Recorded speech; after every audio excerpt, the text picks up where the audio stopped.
जय माता दी फ्रेंड्स, आज मैं आपके लिए वीडियो लेकर आई हूँ आंवला दीपदान का। आंवला दीपक जलाने की विधि। पूरे कार्तिक मास में अगर आप दीपदान नहीं किया है तो एकादशी से पूर्णिमा तक जरूर दीपदान करें। मंदिर में जाकर करें, सूर्य भगवान को करें, किसी जलाशय के किनारे करें, नदी पर करें, गंगा जी जाते हैं तो बहुत ही अच्छी बात है। तो आपने दीपावली पर दीपदान किए थे, लेकिन ये जो कार्तिक के 5 दिन होते हैं इन पर भी दीपदान करना चाहिए। आपकी एनिवर्सरी है, बच्चे का जन्मदिन है, या आपने कोई अनुष्ठान लिया है, या आपने कोई मनोकामना ली है कि हम इतने दिन तक दीप जलाएंगे, तो आप आंवले के दीपदान करेंगे तो सोने के दीप का दान का आपको फल मिलेगा। तो ये देखिए, मैंने आंवले लिए हैं। मैं 5 दीपदान करूंगी। आप 7, 11, 21 कितनी भी मनोकामना के लिए, शुक्रवार वैभव लक्ष्मी का व्रत करते हैं तब भी आप कर सकते हैं। आप सोमवार का व्रत करते हैं, आप बृहस्पतिवार का व्रत करते हैं, आप सूर्य नारायण भगवान के संडे के व्रत करते हैं, तो आप त्रयोदशी का व्रत करते हैं, तो इस तरह से आप अपने व्रत में संकल्प ले सकते हैं आंवले के दीपदान का। ऐसे ही सूखा उसके टुकड़े पर भी दीपदान होता है, और इस तरह से आंवले में। तो आप ये देख सकते हैं 6 कलियों वाला ये आंवला है। इसे अष्टदल कमल की तरह ये फल देगा। तो अगर आप अष्टदल कमल नहीं बनाएं तो आप देख सकते हैं कि आंवला में स्वतः ही आप अष्टदल कमल बना हुआ है।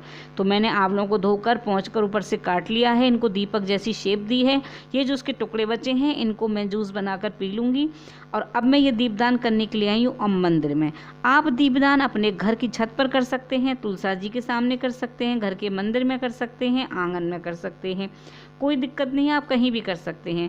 मेरे जहाँ मैं रहती हूँ, मेरी सोसाइटी में ही मंदिर है, तो मैं वहीं पर ये दीपदान करने के लिए आई हूँ। यहाँ से परिवार है, सूर्य भगवान सामने दर्शन दे रहे हैं। सुबह सुबह का टाइम है, अभी सूर्य भगवान निकले हैं, बिल्कुल अभी दर्शन हो रहा है। तो बहुत ही सुंदर ये दृश्य है देखने में, और मैंने इसलिए आपको भी सूर्य भगवान के दर्शन करा दी हूँ और आपको शिव परिवार के दर्शन भी कराऊंगी। कभी मैं आपको पूरा मंदिर दिखाऊंगी, मंदिर बहुत सुंदर है। तो फ्रेंड्स, अब बात करते हैं दीपदान की। तो दीपदान हम जब करते हैं, आंवला का हो या कोई भी दीपक हो, हमें धरती माता पर एकदम सीधा दिया नहीं रखना चाहिए। धरती माता सब कुछ सहन कर लेती हैं, अकारण किया हुआ ताप सहन नहीं करती हैं। तो फ्रेंड्स, दीपक का मुख पूरब और उत्तर की तरफ दिशा में रखना है। तो सामने सूर्य भगवान दिख रहे हैं और मैं पूरब दिशा में बैठकर दीपदान कर रही हूँ। तो दिशा का हमें ध्यान रखना है और डायरेक्ट धरती माता पर नहीं रखना है। चाहिए आप रंगोली बनाइए, चौक पूर लीजिए, दौना ले लीजिए, चावल बिछा लीजिए, फूल बिछा लीजिए, या कोई प्लेट, बर्तन, थाली कुछ भी ले लीजिए आप, या गोले के सूखे टुकड़े ले लीजिए। आपको धरती माता पर डायरेक्ट दिया नहीं रखना होता है।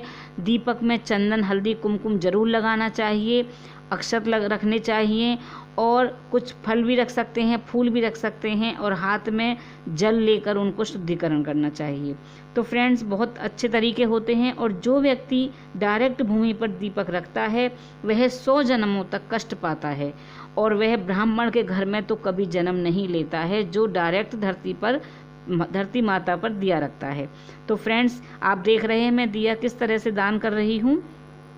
पहले मैंने शुद्धिकरण किया था धरती माता का गंगा जल से, फिर उसके ऊपर स्वास्तिक बनाया है। स्वास्तिक बनाने के बाद फूल, हल्दी, रोली, चावल से उनका स्वास्तिक का पूजन किया है। फिर पान के पत्ते रखे हैं। आप दोने ले सकते हैं, और दोने नहीं मिले तो आप फूल रख सकते हैं, आप चावल बिछा सकते हैं, आप चौक पूर सकते हैं। चौक पूरने की वीडियो आपको मेरे चैनल पर मिल जाएगी। तो उसके बाद में आप, आजकल लड़कियां उसको रंगोली बोलते हैं जनरेशन में, हम चौक पूरना बोलते हैं। उसके बाद मैंने केसर की बत्ती वाले दिए बनाए हैं, उसमें कपूर भी रखा है, देसी घी के दिए हैं। और फ्रेंड्स, जब आप आंवले में दिए जलाएं तो देसी घी के ही जलाएं। अगर आपकी सामर्थ्य नहीं है तभी आप तिल का तेल लें। फूल जरूर चढ़ाएं भगवान को। पुष्प जब दीपदान करें तो फिर उनको रोली चढ़ाएं, चावल चढ़ाएं, सफ़ेद तिल चढ़ाएं। विष्णु भगवान पर सफ़ेद तिल चढ़ाए जाते हैं, और गणेश भगवान के नाम से आप मूंग चढ़ा सकते हैं। अच्छी बुद्धि देते हैं गणेश भगवान। तो इस तरह से फिर नैवेद्य रखें। तो मैं बतासा रख रही हूँ, और उसके बाद में दक्षिणा रखें। आप कुछ सिक्के रखें, आप चाहें तो पैसे ज़्यादा रख सकते हैं, मैं सिक्के रख रही हूँ। दीपदान में सिक्के ही रखने चाहिए, और वो सिक्के फिर आपको ये दीप सब मंदिर में ही छोड़ के आना है। अगर आप ये दीपदान घर में कर रहे हैं तो आप पूछेंगे कि फिर आंवले का क्या करें। तो वो आंवले जब आप दीपदान कर लेंगे तो सूखने रख दें, जब वो दीपक सूख जाएंगे आंवले, तब आप उनको घर में यूज़ कर सकते हैं, पाउडर बना के रख लें। और जो ये बत्तियां हैं इनको आप विसर्जित कर दें, गमले में दबा दें। इस तरह से आपका दीपदान होगा। तो फ्रेंड्स, जब तक आप दीपदान करें वहीं बैठे रहें और भगवान का ध्यान करते रहें, क्योंकि दीप की जो हम पूजा करते हैं, दीप आराधना के माध्यम से ही है, जो हम दीपक दान करते हैं उसकी जो हम पूजा करते हैं उसके माध्यम से ही भगवान को पाने का सबसे सहज और सरल माध्यम होता है। तो हम अगर जब भी पूजा करते हैं तो दीपक इसलिए जलाते हैं क्योंकि वो दीपक जो होता है वो भगवान तक पहुंचाता है हमारी बात को, साक्षी होता है हमारी पूजा का जल का कलश और दीपक। तो फ्रेंड्स, आपको अगर वीडियो अच्छी लगे तो लाइक कीजिएगा, शेयर कीजिएगा और चैनल को सब्सक्राइब नहीं किया है तो कर लीजिएगा। एकादशी से पूर्णिमा तक आप रोज़ दीपदान कीजिएगा। आप घर में कर सकते हैं या मंदिर में जाकर करिएगा।